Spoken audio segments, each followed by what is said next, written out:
And a troubling new report on hate groups in the United States will be released today. It's from the Southern Poverty Law Center, which tracks racism, including what's on the internet. CNN's Jason Carroll got his hands on some of the details, and he's here now live reporting on this. And you know, this stuff is always troubling, but, you know, much more so given the circumstances we're in today. Quite clearly. And, you know, here's a headline from this new report. The number of these groups, John, are on the rise. The new report outlines how many hate groups are here, the factors that are driving them, and who they are. The groups include white nationalists, black separatists, Klansmen, and neo-Nazis. They encourage violence, and one of their goals is to reach people outside their organization. I, Barack Hussein Obama, do solemnly swear. It was an historic moment, but for one Massachusetts man, it may have triggered a violent racist reaction. Police say Keith Luke allegedly targeted minorities after President Obama's inauguration. They say he raped a woman, killed her sister and another man. This after several months of researching white supremacist groups on the internet. Luke pled not guilty.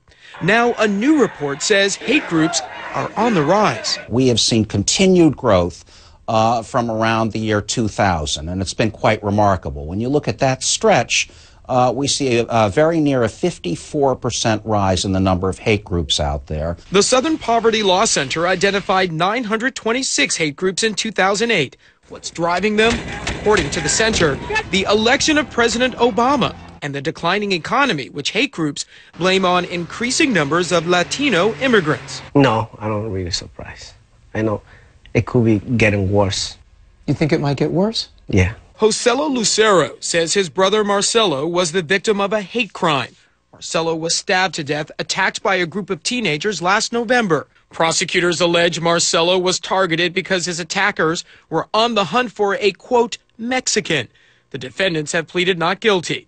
Marcelo was an Ecuadorian immigrant who came to Long Island, New York 16 years ago, following his dream of a better life. His brother now says they changed my life in a so badly way.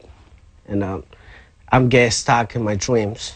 My brothers know anymore with me. And no matter what to do, no matter the justice is coming or not justice, it's nothing. His neck is not coming back. Investigators say the teenagers accused of killing Marcelo were not part of a hate group. Even so, the Southern Poverty Law Center says hate propaganda spreads, and it is dangerous. Be aware that this is out there. There really are groups out there. They are certainly not taking over the society, but they present something of a threat.